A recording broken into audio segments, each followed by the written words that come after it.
Hai guys, apa kabar kalian semua? Semoga sehat terus ya. Di video kali ini, Minci akan merangkum film yang berjudul Toxic atau Air Murder. Film ini diangkat berdasarkan kisah nyata yang terjadi di Korea pada tahun 2011. Sekitar 20.000 orang tewas akibat penyakit fibrosis paru akut. Yang mana hal itu disebabkan oleh produk cairan pelembab udara yang mengandung bahan kimia berbahaya. Oh, kerailah. Sebelum lanjut ke videonya, jika kalian suka sama channel ini, langsung wae disubrek ya guys, biar kalian gak ketinggalan video menarik lainnya. Film dibuka dengan memperlihatkan sebuah keluarga kecil. Sang ayah bernama Taeho adalah seorang dokter bedah, sedangkan si istri bernama Gilju hanya ibu rumah tangga biasa. Pagi itu, terlihat anak mereka yang bernama Minwo sedang demam. Dirasa hanya sakit pilek biasa, si ibu hanya membawanya ke klinik. Taeho memiliki adik ipar perempuan bernama Yongju. Yongju sendiri berprofesi sebagai jaksa penuntut yang selalu mengedepankan keadilan, kebenaran, dan kejujuran. Di sisi lain, Minwo yang sudah membaik hendak berlatih berenang bersama teman-temannya.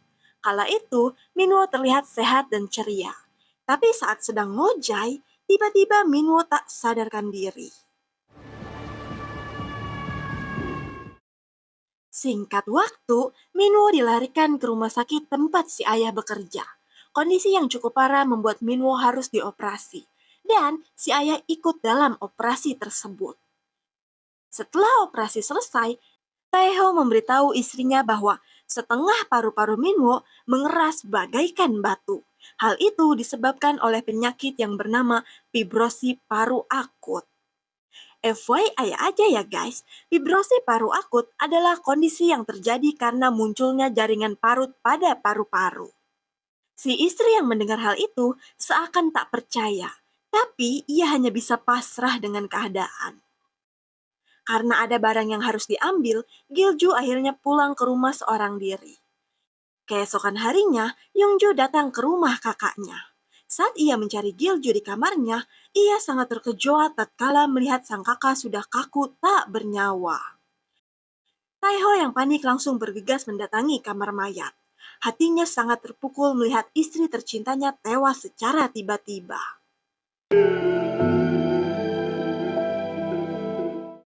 Saat pemakaman, Yongju yang penasaran bertanya pada Taehon penyebab kakaknya meninggal. Dan menurut pemeriksaan, Taeho berkata bahwa istrinya terkena fibrosi paru akut seperti Minwo. Dan itu diperkirakan terjadi sejak 1 tahun yang lalu. Mendengar hal itu, Yongju tak percaya. Pasalnya, baru 5 bulan yang lalu ia menemani Gilju melakukan medical check-up. Dan hasilnya, semua normal dan bagus. Taeho langsung mengecek berkas pemeriksaan Gilju 5 bulan yang lalu. Dan benar saja, semuanya normal. Paru-paru Gilju bersih tanpa adanya gejala fibrosis. Dirasa ada yang aneh, Taeho akhirnya memutuskan untuk mengotopsi jenazah Gilju. Pasalnya, fibrosi paru akut tidak menyerang secepat itu. Dibutuhkan waktu paling cepat 1 tahun untuk penyakit itu berkembang. Dan setelah paru-paru Gilju dikeluarkan, semua dokter tak menyangka jika paru-paru itu bisa mengeras separah itu. Singkat waktu, hasil otopsi akhirnya keluar. Para dokter menjelaskan bahwa tidak ada indikasi keracunan atau infeksi virus tertentu. Hanya saja ditemukan peradangan yang tak biasa di dekat bronkus. Dan ada kemungkinan hal itu disebabkan karena ada senyawa asing yang memasuki sistem pernapasan. Salah satu perawat mengatakan ada seorang dokter bernama Jong yang menemukan dan mempelajari kasus serupa. Taeho yang penasaran menemui si dokter. Taeho memberitahu bahwa istri dan anaknya terkena penyakit fibrosi paru akut. Kemudian, Dr. Jong menjelaskan bahwa ia pernah menerima kasus serupa pada tahun 2006. Awalnya, Dr. Jong mengira penyakit itu hanya flu biasa. Tapi setelah banyak korban yang tewas, ia akhirnya menyadari bahwa itu bukanlah flu. Hampir semua rumah sakit mengalami kasus serupa. Tapi anehnya, gejala penyakit itu hilang di musim panas, gugur, dan dingin. Kemudian muncul kembali di musim semi. Taeho langsung memeriksa rekaman medis orang-orang yang terkena penyakit serupa. Dan benar saja, 80% dari mereka terjangkit fibrosi paru akut pada musim semi. Taehoon dan Hyungju mulai mendatangi keluarga korban untuk melakukan survei. Mereka melakukan wawancara sesi tanya jawab mengenai kronologi munculnya penyakit tersebut. Dan semuanya menjawab bahwa itu muncul di awal musim semi. Tidak hanya itu, semua ibu rumah tangga yang Taehoon temui, 90% telah terjangkit penyakit fibrosi paru. Sepulang melakukan survei, Taehoon tampak bersedih memandangi foto anak dan istrinya. Dan tiba-tiba, ia malah berhalusinasi melihat istri dan anaknya berada di tempat tidur. Di sana, Taehoon melihat Giljun yang tengah batuk-batuk karena menghirup asap dari pelembab udara. Dan di saat itulah, Taehoon sadar bahwa senyawa asing yang dimaksud berasal dari cairan pelembab udara. Apalagi, ia tahu bahwa semua korban yang terserang fibrosi paru akut memiliki pelembab udara di rumahnya. Taehoon mulai melakukan uji coba dengan menempatkan beberapa tikus di kamar Minwo yang dipasang pelembab udara. Dan setelah 2 minggu, semua tikus itu mati karena penyakit fibrosi paru. Dan penyebab utamanya adalah karena menghirup senyawa PHMG. PHMG adalah disinfektan biosida yang terdapat di cairan pelembab udara yang berada di rumah Taehoon. WHO menjelaskan jika PHMG terlalu sering dihirup akan berakibat fatal bagi paru-paru. Taehoon akhirnya ingat cairan pelembab udara yang Gilju gunakan adalah merek Spotless dari perusahaan O2. Spotless adalah produk pelembab udara yang sangat laris di pasaran. Hampir 90% warga Korea menggunakan Spotless karena katanya dapat membunuh kuman jenah. Apalagi produk tersebut sudah memiliki sertifikat keamanan dari pemerintah. Penyakit tersebut kebanyakan menyerang ibu rumah tangga dan anak-anak, karena mereka sering berada di rumah yang terus-menerus menghirup asap dari cairan tersebut. Yeongjo meminta atasannya untuk mengeluarkan surat perintah penggeledahan yang berkekuatan hukum untuk menyita semua produk itu. Tapi, karena tidak adanya bukti yang kuat, si atasan menolak permintaan Yeongjo. Dirasa tidak ada cara lain, Yeongju melakukan press release yang memberitahu tentang bahaya cairan Spotless. Semua keluarga pasien yang mendengar berita itu sangat terkejut, karena selama ini mereka semua menggunakan cairan Spotless. Berita yang heboh dan sangat menggemparkan itu membuat para petinggi O2 ketar-ketir. CEO perusahaan O2 bernama Sunwo menunjuk karyawan kepercayaannya bernama Wosik untuk segera menyelesaikan masalah ini. Sunwo mengiming-imingi Wosik jabatan CEO jika ia bisa menyelesaikan masalah ini dengan cepat. Mendengar hal itu, mata Wosik pun langsung hijau. Dengan secepat galedeg, ia langsung memusnahkan bukti laporan analisis cairan Spotless. Ia juga meminta bantuan para petinggi pemerintahan untuk menutup-nutupi kasus ini dengan memberinya suntikan dana. Dan seketika itu juga semua media langsung menarik berita dan artikel mengenai kebusukan Spotless. Yeongju yang sudah mengundurkan diri dari kejaksaan membuka kantor pengaduan untuk para korban fibrosi paru. Rekannya bernama Inho memberitahu bahwa perusahaan O2 menunjuk pengacara terkenal yang juga menjabat sebagai kepala pengadilan tinggi. Yeongju mulai mencari lawan yang tepat. Ia meminta bantuan pada seniornya yang bernama Kyung Han. Karena Yeongju meyakini bahwa Kyung Han adalah pengacara yang jujur dan adil. Tapi sueknya, Kyung Han malah menolak membantu Yeongju. Setelah itu, para keluarga korban cairan Spotless mulai melapor pada kantor yang dibuka Yeongju. Agar tidak terlalu memberi harapan, Yeongju menjelaskan bahwa gugatan mereka melawan O2 akan sangat lama, atau bahkan tidak akan pernah terwujud, mengingat kurangnya bukti kuat. Apalagi, perusahaan O2 memiliki kekuasaan yang cukup besar. Selama berbulan-bulan, mereka terus berusaha dan mengumpulkan bukti, tapi tidak membuahkan hasil. Dan di saat mereka mulai menyerah, datang warga Amerika yang melaporkan bahwa anak dan istrinya tewas akibat fibrosi paru akut. Sehingga persidangan pun akhirnya dilaksanakan. Dan saat persidangan, Yeongju sangat terkejut melihat si bebenget Kyung Han menjadi pengacara perusahaan O2. Gobloy sekali, uang mampu membutakan mata hati dan mata kaki si bebenget Kyung Han. Sebelum sidang dimulai, Kyung Han mewakili perusahaan O2 meminta maaf pada keluarga korban. Ia juga meminta kepada hakim untuk menunda persidangan ini. Karena perusahaan O2 ingin melakukan pengujian ulang cairan spotless dengan menunjuk otoritas tertinggi Korea Selatan sebagai penguji. Tapi Yongjo menentang. Pasalnya, ia sudah menunggu persidangan ini selama berbulan-bulan. Apalagi, ia tahu bahwa perusahaan O2 sedang proses beralih ke perusahaan induk di Inggris. Jika ini ditunda, kemungkinan mereka akan lepas tanggung jawab.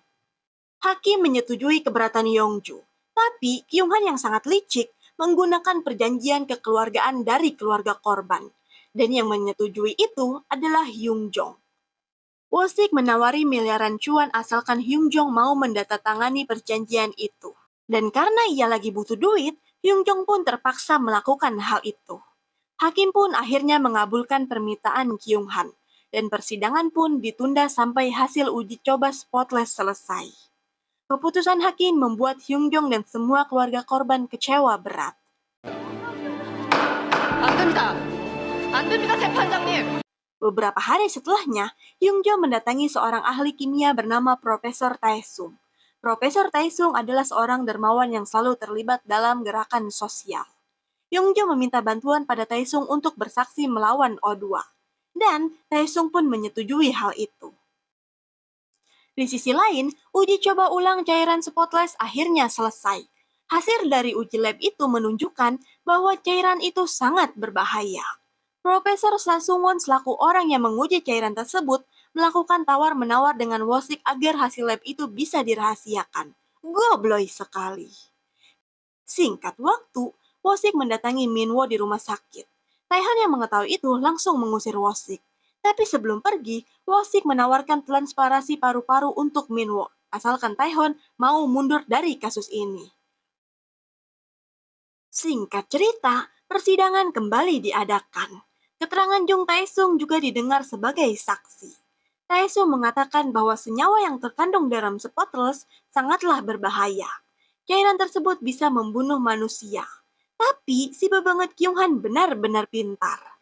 Ia dapat langsung membalikan keadaan 180 derajat dengan membawa sebuah jurnal yang pernah ditulis oleh Jung Taesung. Di jurnal itu dijelaskan bahwa senyawa PHMG tidak berbahaya bagi tubuh manusia. Dan cairan spotless telah dipasarkan selama 17 tahun. Dalam artian, Taesunglah yang telah membunuh mereka semua. Karena perusahaan O2 menggunakan jurnal tersebut sebagai referensi pembuatan spotless. Setelah itu, giliran Profesor Chu Sang-mu yang dihadirkan sebagai saksi. Profesor Edun yang udah nerima cuan memberi kesaksian palsu dengan mengatakan hasil lab cairan spotless sangat aman digunakan. Hasil menjelaskan bahwa tidak ada zat berbahaya yang terkandung dalam spotless. Dan zat PHMG yang ada selama ini masih dalam penggunaan batas wajar. Setelah itu, kini giliran Yongju yang bertanya tentang kevalidan hasil tes itu. Apakah bisa dipercaya atau tidak? Sangwo mengatakan bahwa ia membawa pengamat yang mampu membuktikan kevalidan hasil tes itu. Dan saat ditanya siapakah orang itu, secara mengejutkan Sangmo menunjuk Taehonlah orangnya. Semua orang terkejut tak percaya. Apalagi saat Taeho membenarkan bahwa hasil lab itu sangatlah valid. Taeho jadi berpihak pada perusahaan O2 setelah mendapat tawaran donor paru dari Wosik. Semua keluarga korban menjadi sangat kecewa. Mereka menuntut penjelasan pada Yongju. Hakim juga memutuskan hasil sidang akan diumumkan sebulan lagi setelah melakukan pemeriksaan ulang. Para petinggi CO2 yang merasa sudah memenangkan kasus ini mengadakan party-party termasuk Jung Taesung yang ternyata ia telah mengkhianati Yongju. Sunwo selaku CEO merasa puas dengan kinerja Wosik. Dan mulai hari ini, Wosik resmi ditunjuk sebagai CEO perusahaan C2 menggantikan dirinya yang akan menjabat di luar negeri. Setelah resmi melepas jabatannya, Sunwo bergegas pergi meninggalkan Korea. Tapi untungnya, polisi Korea langsung menahannya. Karena perusahaan C2 terbukti bersalah dalam kasus spotless. Wosik yang berada di ruangannya juga melihat berita yang sangat menggemparkan, di mana Taehon ternyata hanya berpura-pura berkhianat. Ia diam-diam merekam uji coba cairan spotless yang dilakukan Chu Sang-mo, dan kemudian menyebarkan video rekaman itu. Sehingga kasus tersebut kembali diusut pemerintah. Dan tiba-tiba, Wosik malah mewek begerungan. Yang faktanya ternyata anak dan istrinya juga korban dari cairan Spotless. Ternyata Wosik sengaja mendatangi Taehoon untuk mengajaknya bekerja sama mengungkap kasus ini. Dan hanya inilah satu-satunya cara mereka bisa mengungkap kebusukan perusahaan Cho2. Beberapa hari setelahnya, Wosik akhirnya ditahan. Tapi ia merasa lega karena Taehoon dan Yoongjung membantu membebaskannya. Karena Wosik telah membantu mereka mengungkap kejahatan ini. 아직 소식 못 들으셨구나. Yoongjung kini kembali bekerja di kejaksaan. Dan ialah yang kini mengambil alih kasus kejahatan Cho2. Yoongjung dengan kemenangannya merasa puas karena dapat memenjarakan mereka berdua. Singkat waktu, 10 tahun berlalu. Para aktivis masih menuntut pertanggungjawaban pemerintahan yang dengan sengaja memberikan izin edar cairan Spotless. Tapi pemerintah seolah lepas tangan. Mereka malah saling menyalahkan. 너 향신 몇 개야? 자자자, 야 그만들. 그래서 죄 없는 사람들이 죽은 거잖아! Taehoon yang jengkel langsung murka ngocot-ngocotin si Spotless ke banget mereka semua.